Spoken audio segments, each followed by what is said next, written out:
Hello, everyone. My name is Christian Eschbach, and welcome to another one of my album reviews. I figured after doing the two Queen best of classics, greatest hits, blah, blah, blah, blah, blah, I would do another greatest hits, and this one is going to be Steve Miller Band greatest hits. I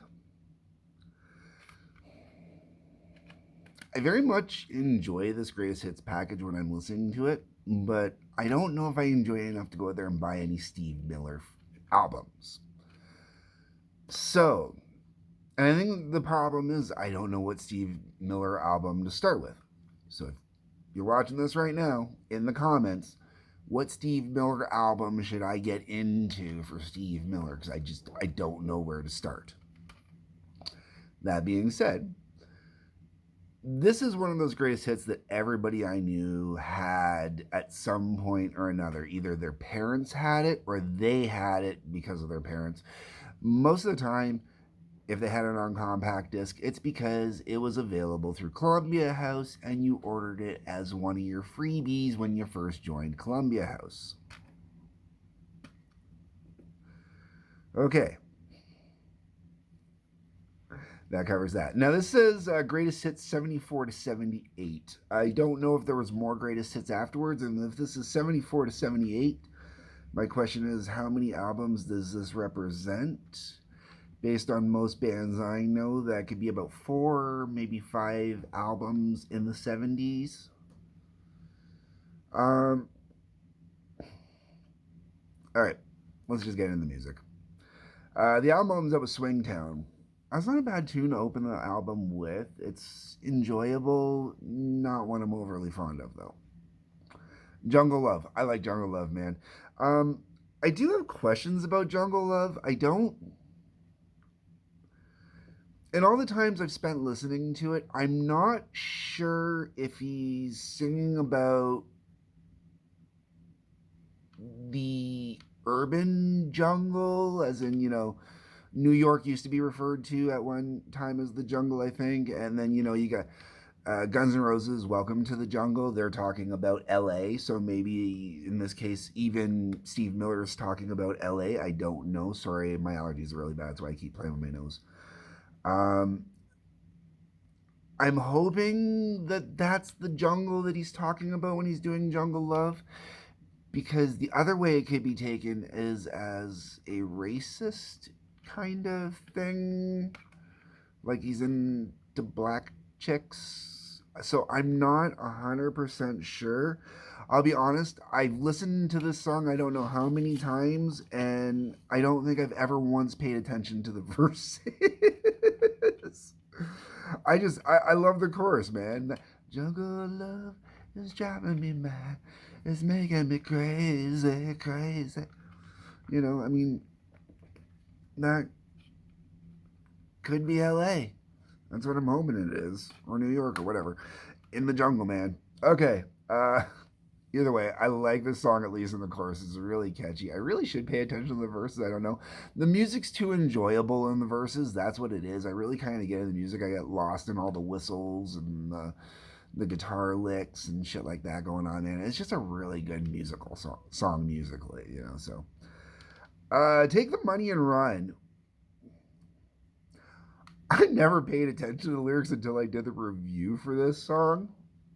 And this is the type of song that they don't write about anymore. They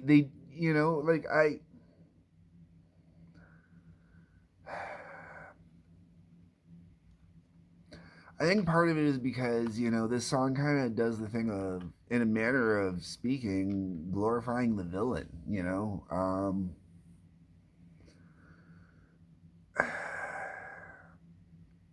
I have issues with the U.S. and glorifying crime. Canada is kind of bad about that, but not the same. I get a lot of it in the city of Windsor because I'm right next to Detroit, but I really have issues with the U.S. and the way they glorify criminal culture in the U.S. in their media.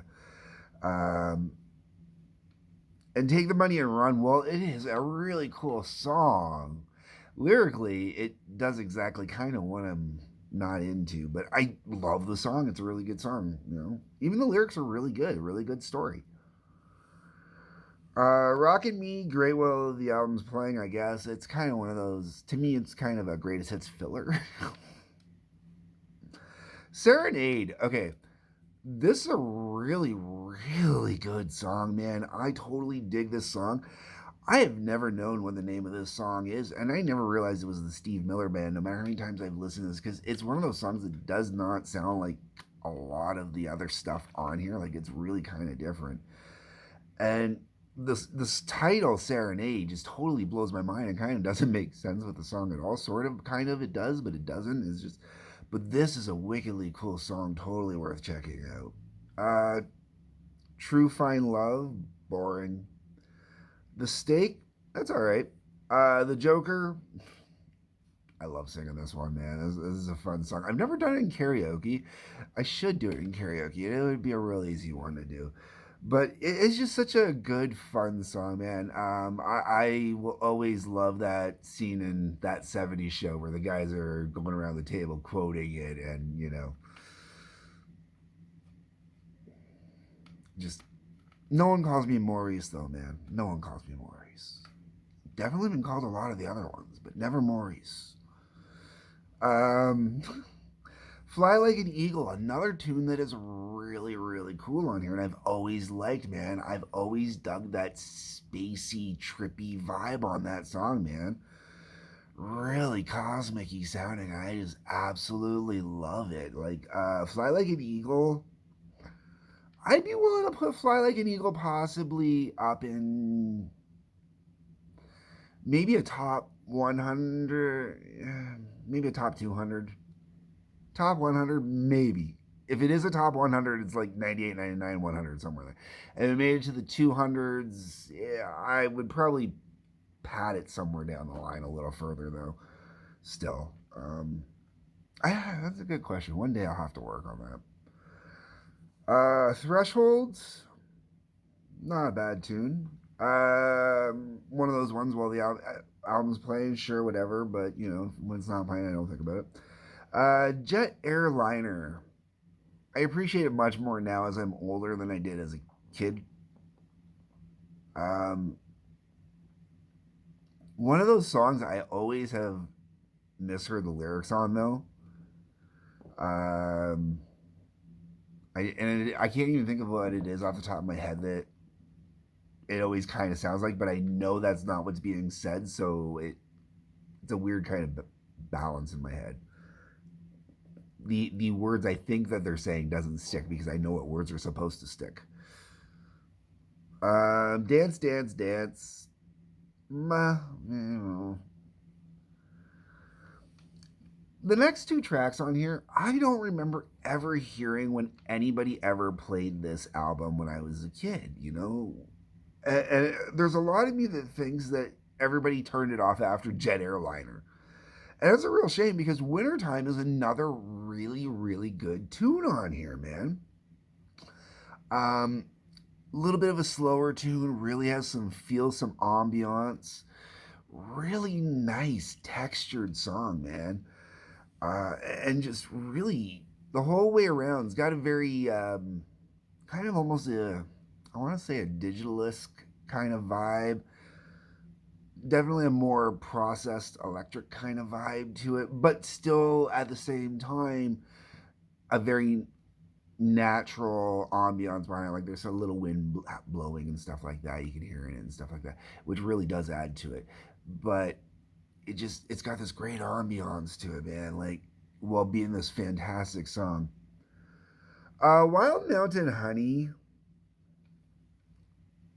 the more I've listened to this album, getting ready to review it, the more Wild Mountain Honey's growing on me. Wild Mountain Honey's kind of a bit of a. It's a good album closer because it leaves you with a good feeling, leaves you feeling nice and whatnot, but it's not the strongest closer.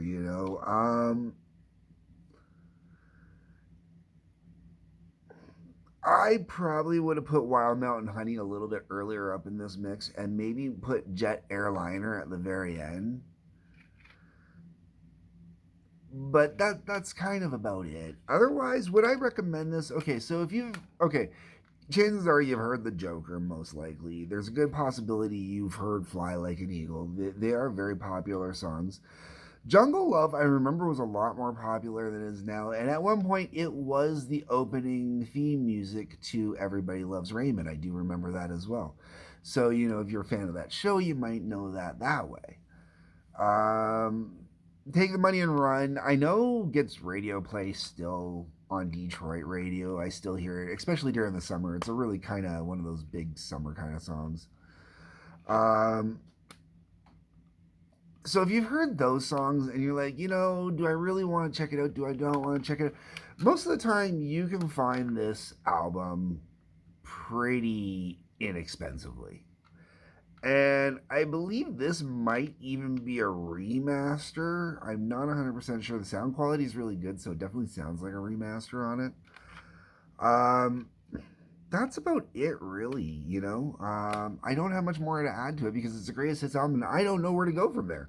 I'm not I'm not a Steve Miller fan per se, but the music on here is really good. If you are into music, if you are into 80s, it's really interesting because a lot of this album's ahead of itself. It's 74 to 78. But to me, it sounds like a lot of rock you would have heard more so in the 80s. Great hooks, great melodies, kind of right in there with Van Halen during the Sammy Hagar period. Um, I want to say the Black Crowes, but the Black Crowes really kind of had a style, and that's it. This has quite the variety. Um, there's some other wonderful bands in there that I know I'm forgetting about, but this definitely could have fit in there with a lot of those bands in that time period. Maybe not GNR, Motley a little bit. Um, Aerosmith when they came back doing, the Permanent Vacation, Pump albums, not Get a Grip, stuff like that. If you're kind of in that stuff, there's no reason why you wouldn't be into this. If you're into the 70s versions of those bands, there's definitely no reason why you wouldn't be into this. Like, if you dug 70s Aerosmith, you should dig this, no problem. Anyways, that's enough rambling. Let me know what you think, folks. That's what the comment section is for. Let me know what Steve Miller album I should check out that is not a greatest hits album, not a live album either. Hit the like button, the subscribe button, the bell for notifications. There are 3 links below, one for the TWA Trampoline Wrestling Association, one for the Howling Odyssey, one for my Patreon. They're all kind of interconnected. Otherwise, peace, love, take care.